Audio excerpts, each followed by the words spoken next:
Center, the latest on the search for a missing mother of 3 from Pageland, South Carolina. Police say Emmanuel Bedford is a person of interest in the disappearance of Deidre Reid. The mother of 3 young children took Bedford to Charlotte to the bus station in early September, and then she never came back home. Hello, welcome to Unfortunate Victims.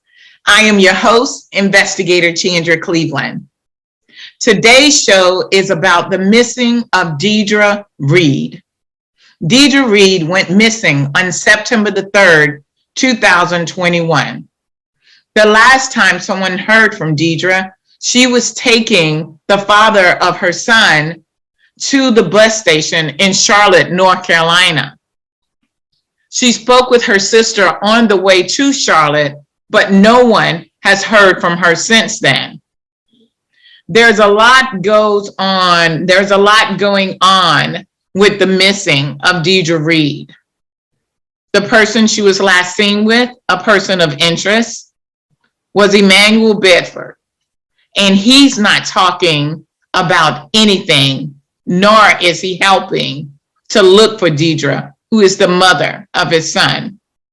So sit back as I introduce you to the Reid family. First, we have Monica Reid.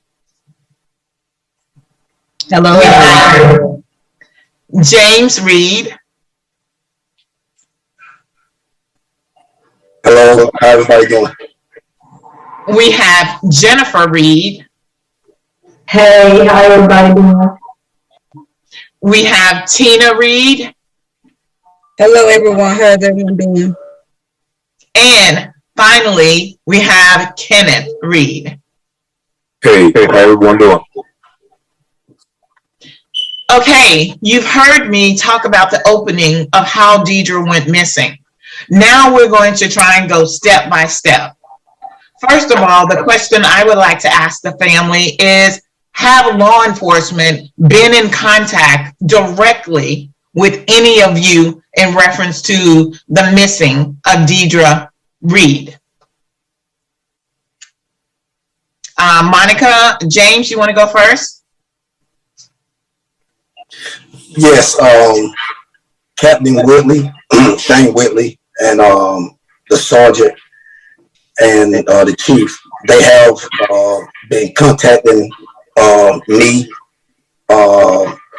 periodically through the investigation that's going on with Deidre's disappearance. But their evidence or what they want to tell us is very limited due to the case or due to the exposure of any evidence out there. So the information that they're giving the family right now is very lenient at this time. Okay, so when Deidre went missing, how many days would you say law enforcement was involved in helping to locate Deidre from you guys saying that she was missing? I'm gonna let Monica start it off because I know she got in contact with the Pageland PD, and then I take it over from when I got in contact with Burke County. When I called them, they told us that it was me and my sister Tina, that we was in Georgia at their police department, and we had to call our police department in Pageland, and they told us that it wasn't 24 hours or something like that, and how did we know and what made us suspicious, and we explained it to them, you know, that that's not her, she wouldn't do that or whatever. So they really didn't take us seriously at first. My brother James talked to a Burke County police officer, and that's when noise was started to be made, but it was made by Burke County first. Our police district didn't really pick up on it or take us serious for like a week and a half, maybe 2 weeks, something like that. And James handled that part. Wow. Okay, James, tell us how you finally got Pageland to do something about the disappearance of Deidre. Like Monica was saying, at first they didn't believe that Deidre was actually missing. They thought that she may have took a weekend off from her kids. Like Tina said yesterday, I'm just going to repeat a little bit back. I want her to join in about when Deidre had called her or supposed to be coming to her residence on that Friday afternoon, which she never made it to Tina's residence until when Tina called me that Friday afternoon around 1:15 and had a funny feeling about something might be wrong with Deidre. But I know that Paisley didn't take Monica and Tina serious about the missing person report, or they did not file the missing person report till I think about a week and a half later, to when Burke County got involved on it. Tina. Okay. Tina. Yes, I was the last one spoke to Deidre on that Friday. I was in the garage. I had my phone in the house on the charger. I went back in the house and I got my phone. And when I checked my phone, I see that she had called, and then she had a text. She not into the number, so she was like, "Tina, this is Deidre. Call me." I called her right back. Maybe it was like 2 or 3 minutes later. I called her back, and she was asking me the directions to get to where I was at. I started giving her directions to get to where I was at. Emmanuel in the background said, "Oh, Tess, sis." I said, "Hey," I said, "Tell him," I said, "Hey, nothing was off." And she said, "That's gonna be too many directions to remember." She said, "Before he get out the car at the bus station, I'm gonna call you back and write down the directions." Okay, so let me stop you there for a second, Tina. So E in the background was Emmanuel Bedford, the father of her son, that she was taken to the bus stop, correct? Correct. Mm-hmm. Okay. And so she was supposed to go ahead. And we never heard from her again after that call. So when you called and when she called you, you and her were supposed to meet up and do something together, right? Our cousin was having a wedding on that Saturday, so we was going to get prepared for his wedding that Saturday. So that's why I knew she was coming. And that's why your alert went off so early, because y'all had this plan. Mm-hmm. Okay, can one of you please tell me about how the relationship was? Was it still good with Emmanuel Bedford and Deidre, or was this a long time date that this happened, or he just showed up? What was the relationship like? I know they have a child together, but was he in her life still? Okay, before this happened, me and her had went to Augusta maybe a month before she went missing, and he was real good to her. You know what I'm saying? He took us out, he took us around, all that. But I know that wasn't like in a relationship, but they would see each other from time to time. Okay. Did any of you actually see Emmanuel when he came to Deidre's house that weekend, or either the date in question that she went missing? Yes, I talked to him on that Thursday, the day before she went missing. I spent about an hour and 45 minutes with Deidre, her daughters, at the meet our phones. And Deidre came out when I dropped her son off, and she was talking to me. She was in good spirits. I didn't know Emmanuel was at the residence at the time, and she came out and she was telling me how happy she was about getting approved for a loan, which she had called me about. I helped her get approved for a loan because she was in the process of being a first-time home buyer. And so she was real happy about that. And she also had ordered me a Chimes card, and it had came. That's another reason why I was up there, because she was going to hook my Chimes card up. And so Emmanuel came off and around her apartment building, and I looked, and she looked at me and was like, see, in the back up a little bit, Deidre's fiance, Montre Patterson, had passed away on June the 28th. And so she was also grieving at that time. And so I think Emmanuel came in that Sunday to see his son Eden. And I think he might have just stayed on up this way in a motel room, if I'm not mistaken. So he came up and told me that Deidre was the love of his life, and he would never do nothing to hurt her, and how she was taking him to the bus station Friday his bus ticket, I think it was to 1:45. He had to go to work Saturday. And so he put me at ease by him saying that, Deidre was his world and he was in love with her. And so that's when I backed off of everything. And so I stayed with Deidre about an hour and a half or hour and 45 minutes, and I called Tina. I said, Deidre real happy. And she had like she didn't want me to leave. If I didn't stay, a good piece of way, I'd have stayed a little longer. And that's when I called Tina and told Tina about how happy she was and that Emmanuel was at her house and she's supposed to be taking him to the bus station that Friday. Okay. So,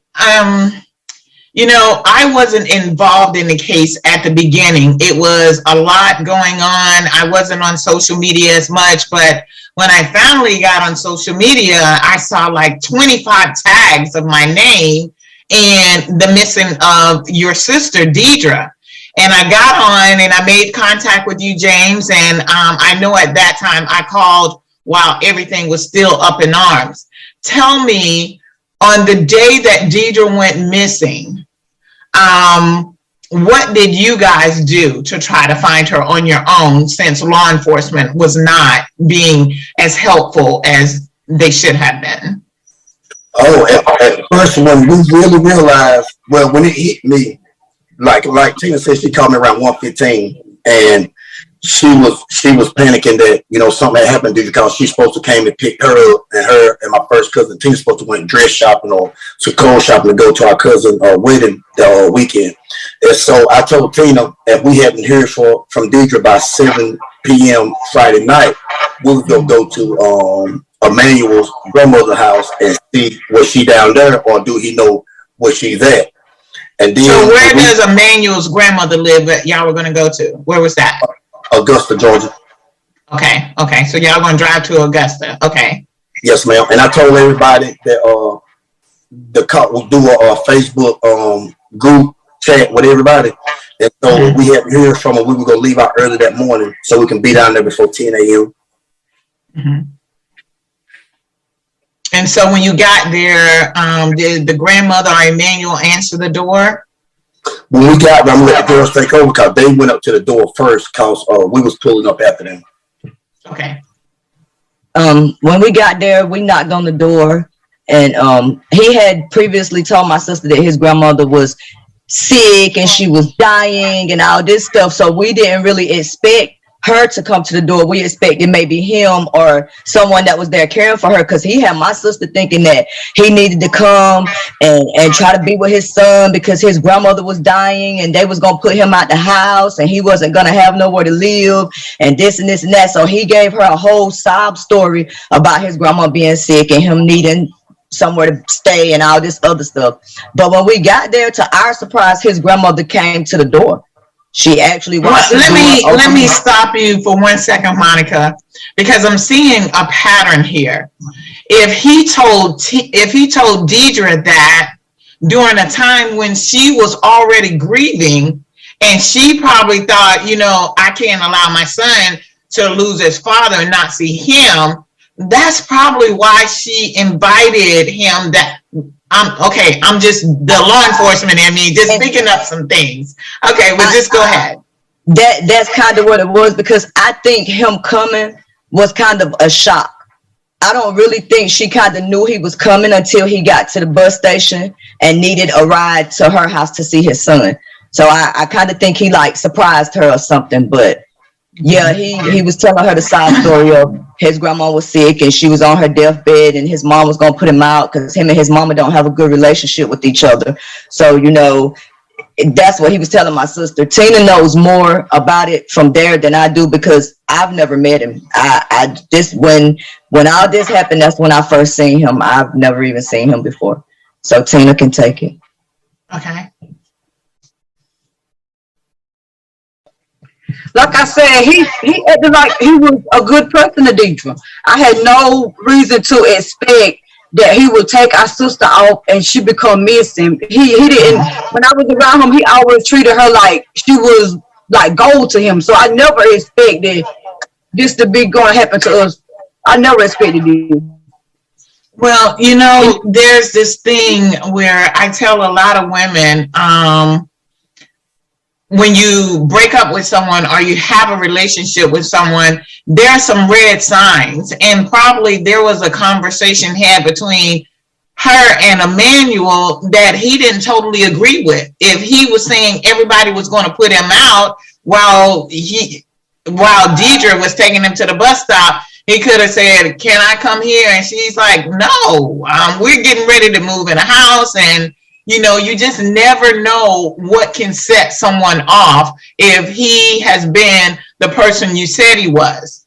Not only that, to the point of fact that you said y'all knew, it wasn't like you knew immediately because they have been a lot of domestic violence or anything like that. Because, I know law enforcement usually play that game like, they'll get back together, get back together, fight, get back together.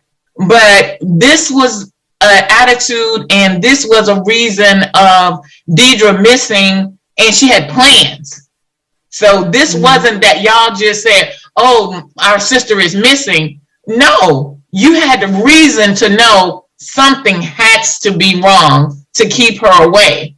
Not only because she had her children, but she had a standing engagement to go to something else with her sister. So that would not be out of the norm for her not to contact and not to call and say, "I'm not going to be there."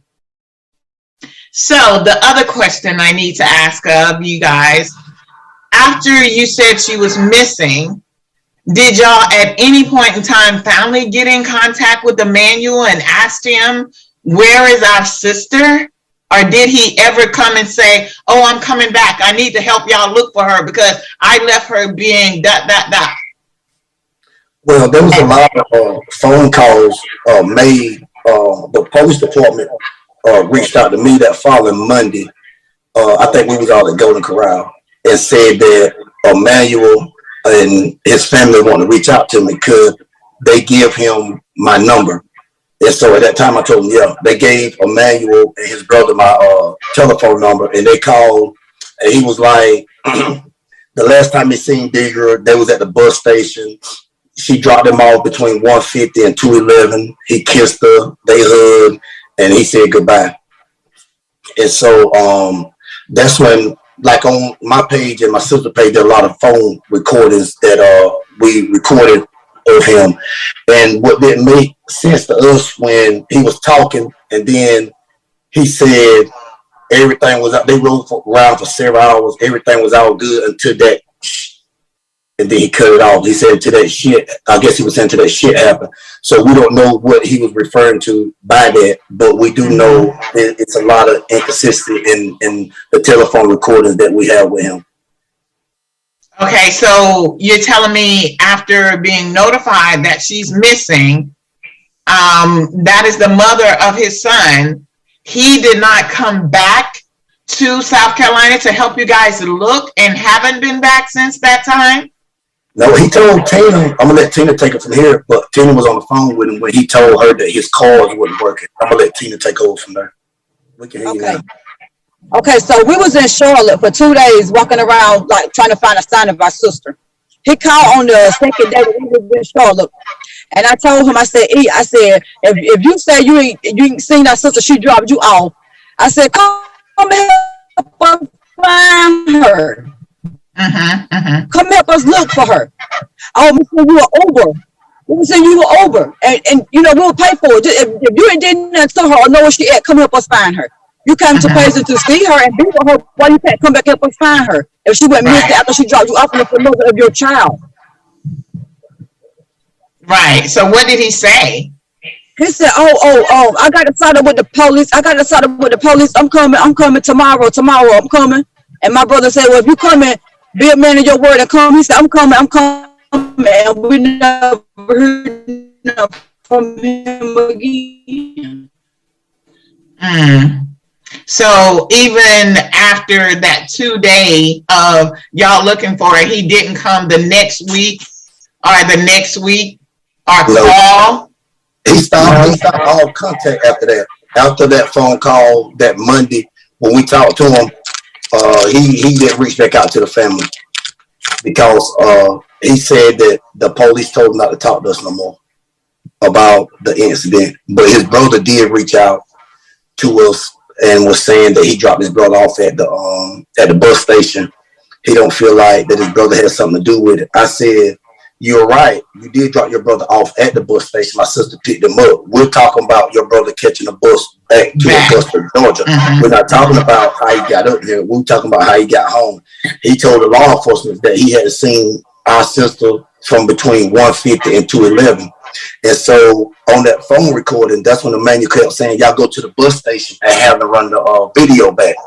Which at that time we weren't thinking about no video, but we're glad that he told us that because he helped incriminate himself on that. And so we was in Atlanta at the time, so we came back to Charlotte that Sunday, and we went to the bus station asking they show us the footage, and they told us that they couldn't show us the footage that Sunday. We got to come back that Monday afternoon around between 3 and 6, and the manager be there.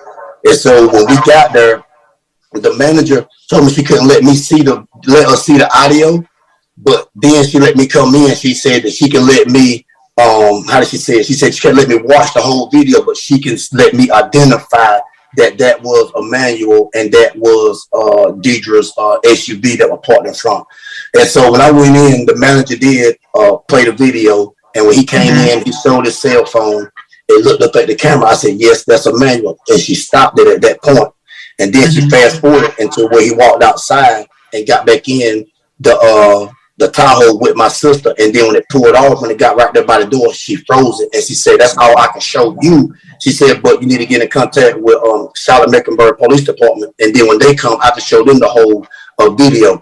And so we called the police, and they came, and they went in and stayed in 7 minutes and watched the whole footage. And then they came out and let me, my sister, my brother know that, in fact, that was Emmanuel, and that was Deidre SUV. And so they said that Paisley Police Department had to call and request all that audio. And so it took Paisley Police Department 17 days to even. Are you serious? Yes, ma'am. Are you serious? It was 17 days before they even reached out to get the video, and it took 20 days for them to get in contact with me, for me to come up there, and for them to tell me that they watched it. But it was limited to what they can do with the video. And he still wasn't labeled a person of interest at that time. They let a whole nother month and a half go before they even labeled him as a person of interest. Are you serious? No, ma'am. You can ask all my sister and brothers. They didn't label him a person of interest until we got on Channel 9 and Channel 3 and was saying it's sad how Gabby Patino boyfriend can automatically be a person of interest because that's the last person that she was seen with. And then Deidre Reid and Emmanuel, he was the last one to seen our sister live, and he's not a person of interest, you know. And that's what had got all us frustrated at that time with the authorities at that time. I can understand that. I would be frustrated as well. So now we're in like I said, by the time this is aired, it's going to be 103 days. How many times have they followed up with you guys about the case from now on? I know that Emmanuel on the 4th of December was extradited back to South Carolina from Atlanta and was charged with grand larceny and interfering with an investigation. A few times, not as many times as you would think that they would, you know, give you updates and stuff, but they do talk to James periodically, like he said. We still have a lot of questions and a lot of stuff, but they tell us they can't answer certain stuff, which I understand because it is an open, ongoing case. But it's been 100 days, you know, something, it's got to be something. But okay. Yeah, it is. That's a lot. That's really a lot. Knowing that she has children that she never would have left alone and not come back to them, knowing that their father of the two twins just passed away, and her son, who she was trying to shelter and comfort during the time of the loss as well, to just not show up. So what I want you guys to do now, I want to start concentrating on Deidre. If each one of you can tell me a little bit about Deidre, how she was to your family, to everyone who she knew. Can you tell me a little bit about her, Kenneth? Yes, ma'am. And this is totally honest. She was just a good person. She was a kind-hearted person. She was a loving person. She would give you the shirt off her back. She was like she was like the to our family, to the siblings. She was more like the lock of our chain. We were the chain and she was the lock. You know, it's a few of us older than her, but she was like the grandmother of the siblings. You know what I mean? She was like the person. If we got a problem in between us, she would be the person that make it right. She would be the person that everyone come to and be like, this happened and that happened. Okay, but this is what we finna do because we not finna be upset with one another about nothing foolish. You know, we all brothers and sisters. She the type of person that she had Sunday dinners. You know, she loved to cook. She loved to provide. You know what I mean? She loved her kids unconditionally.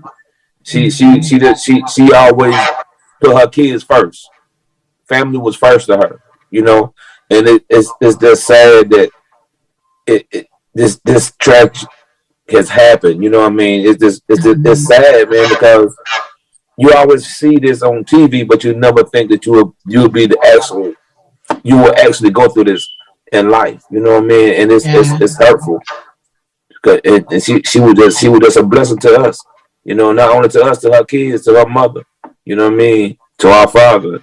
And I said 1,000 times, she was the lock to this family. Mm-hmm. Yes, ma'am. Jennifer, can you tell us a little bit about Deidre?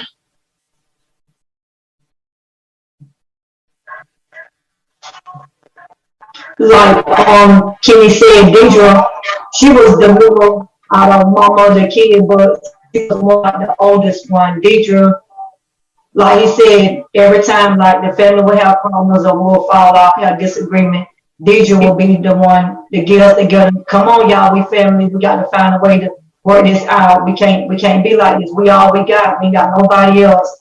She will she always cooked big dinners, made sure she called, let everybody know. Deidre, she was a very loving, kind-hearted. Lord, it's hard. Mm-hmm. I know it is. Monica, can you tell us a little bit about Deidre? I'm gonna just have to piggyback off them because everything they said is true. Like she went over and beyond for anybody that she loved. You know, those kids, and that was the red flag immediately with Tina because the kid's phone was off and she was going to pay their phone bills. She never lets them kids be there without phone. You know what I'm saying? Eden has asthma. Tia has health problems, so she would never just leave her kids. You know, that's not Deidre. Deidre loved her kids. She loved us. If she was gonna go, she would have told us. She would have never told Tina she was coming if she didn't plan on showing up. We don't do that. We are really, really close. Like they said, she threw dinners. If me and somebody was bickering or something, Deidre, no, y'all coming Sunday dinner, we're gonna fix this. We family. We're not gonna do that. Ain't none of that. We love each other. We all we got. Like my big brother always tell us, it's family over everything. Family is all you got. And that's what Deidre was. She was a big ball of love. A big ball of love. This is gonna be the first year of Christmas since 1980 that we haven't seen her. And that really hurts to just have to think about that. So yeah. Yes. Tina, can you tell us a little bit about Deidre? I could go on and on about Deidre. And Deidre was just a loving person. Deidre was the first person when I turned 18. She was the first person took me to get my social security card and my ID so I could get a job. She showed me the way. You know, I know all of us love her, whatever, and she do a lot for all of us, but she just, if you needed her, she was there. You know, I didn't know how to start. I didn't know how to start to go get my stuff, but she walked me along the way. She said, I'm not going to do it for you, but I will help you do it. That's the type of person she was. She was just a good person. And it's just heartbreaking. My heart is just broken. James? Yes, I'm just piggyback off all of them.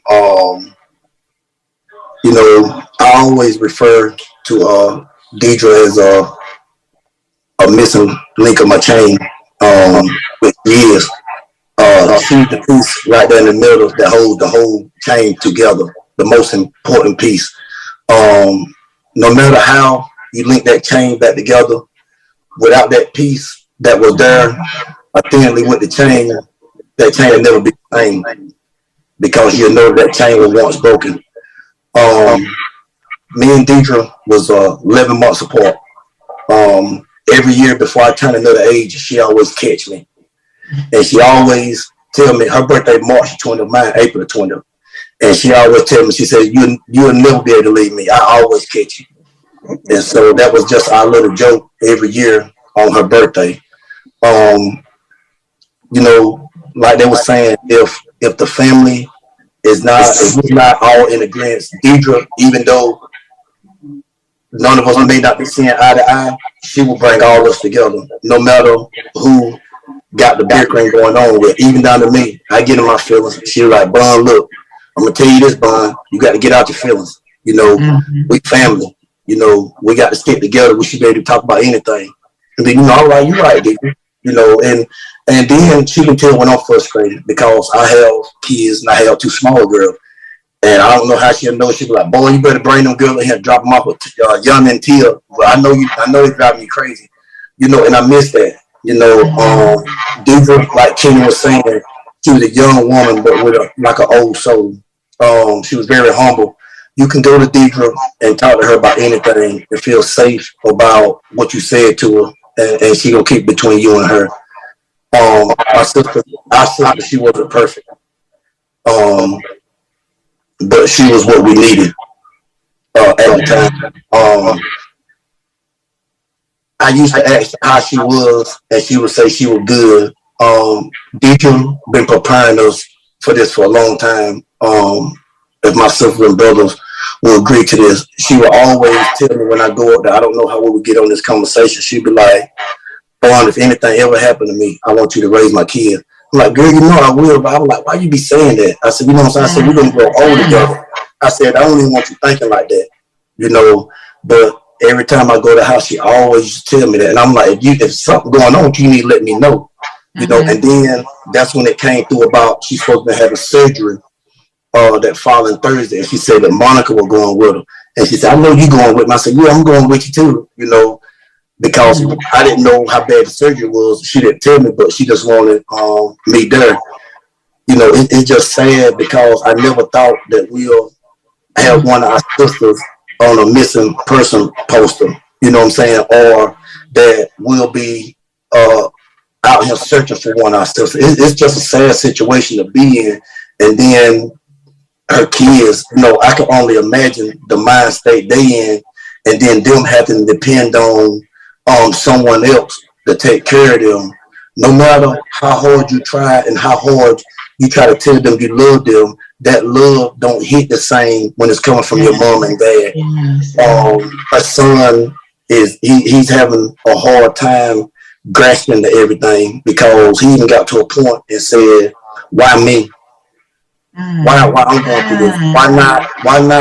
Why not Chances? Why not Samaj? And I told him, I said, nephew, I said, everything happened for a reason. I said, I hate that this family got to go through this. I said, but at the end of this, son, I promise you, this gonna make us stronger. I said, but we all our lives have changed for the worse in this situation. I said, I don't have the words to tell you. I said, but if you want to cry, cry. It's just sad because he crying out for his mom, especially his birthday. That was devastating. That was devastating for him. I'm just glad that his sisters did prepare him a birthday party that did help him, but he said that he'll never tell nobody his wish. What he wished. You know, it's just sad. I never been through what they were going through. I know our mother and father were in our life growing up, but they were still alive. We can see them on occasion. You know, at their age 15 and 8, you know, I don't have the words for them. I'm just trying to be here for them. You know, all our Are they lives. receiving any counseling or anything? You know, that's one thing that I said I was going to talk to my brothers and sisters about. They really do need it, because They do. They really do.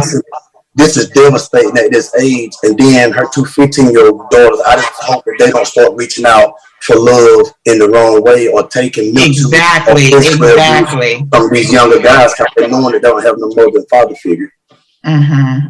That's exactly my thoughts. And also, you know, of them being able to keep up with their work. They're missing their mother, so that the schools even know about it, but they need that outside counseling away from school for someone to help talk them through what's going on, so their minds won't wander into, you know, like I said, that loss prevention of someone else, the wrong hands or the wrong arms. So definitely, I want to try to do that. I really wanted to do this show because I want people to know that we still need their help with finding Deidre. Social media has been so intricate in getting the word out about Deidre and her whereabouts. You know, this is not going to be the end. My show is not as big as someone of CNN and all of that, but you know, contacts can get me almost anywhere. So this is not going to be the end. I know that Charlotte, North Carolina has a camera system that is pretty good, of cameras being everywhere. So I hope that they're doing their side of the investigation of looking at those cameras. I have a few investigators who want to see about, and I don't know if you guys know, what is the usual track of driving that she would take in order to take Emmanuel home, or for him to go home, because, you know, I know I'm thinking like the law enforcement, there has to be a direction of travel that has cameras that someone could have spotted her Tahoe, and it went in that direction, which could lead us to other things. So that's where I'm thinking right about now, of the direction in which she may be going to go to Augusta.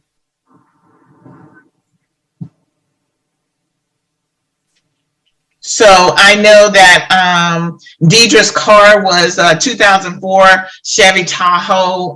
They say it's either gray or champagne color, and that it was bearing the tags for South Carolina tags of F as in Foxtrot, X as in X-ray, U as in uniform, 718. And a New York Giants tag on the front of the car. Someone has seen this car. So if you're out there and you know any information, or you've had any conversation with anyone who may know information, we need that information.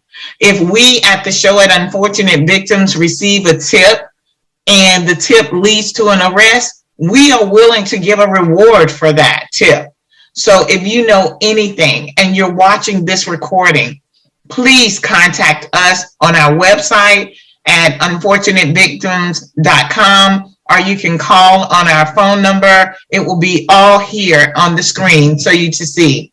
So I want to thank social media, but I want to thank that person that's sitting there watching this, saying that they saw something, but it wasn't much. We want to hear from you. Allow law enforcement to make that decision that it wasn't anything. If you know anything, please reach out and call. We're also taking this show to give donations. Give donations for Deidre's kids to have the Christmas that she would have wanted them to have. While she's not here right now, we need the community to come forth and help us to make sure that these kids at least have a Christmas and make a Christmas wish for their mother to return home, for their sister to return home, for their family connection and bond to be back together. You can do it by watching the show. If you know anything or would like to be a participant in our efforts after this show of following up on things or following up on any leads, or if we find out there's an area that we have in question that you would like to come out and be a volunteer to search the area, please leave your information below. We thank you for watching. Reid family, I'm here. I am here to help you. And from this day forth, I promise you that I will do my part in helping to find out the whereabouts of Deidre. Here's Deidre's mother right here. Her mother? Oh, hi, Mom. How are you? How are you, beautiful? I am so sorry I did not see you. Welcome, welcome. How are you? Would you like to say something about Deidre? I just wish she'd come home. That's my baby. I miss her. Oh, I know that is all of our wish. I mean, I know that, you know, I cannot even begin to say to you or suspect of how you feel, but I would like for you to take this opportunity and tell people out there how much you want your child home, and that they can do, if they could give any information that can lead to her coming back home. The floor is yours. If anybody out there know anything about my baby Deidre, please, please call us and let us know where she's at. It's just bothering me. I can't sleep, can't eat. It's just a big pain. It's just got a big old hole in my heart. I want to come home. I want to say more, but I'm about to cry. Oh, our prayers, my prayers are with you, are with all of you. We are going to get to the end of this, because this lingering, I know, yes, we want her to come home as well. This won't be the end. If I can get other information, I would love to have you guys come back on. I'm going to try to use my platform and my voice so that everybody would know what we are expecting. And our final expectation is Deidre. Deidre, we want her. And so I thank you all again for coming on with me today, and stay tuned, because I'm going to be right beside you from this day forward. I thank you all, and y'all have a great day. Okay.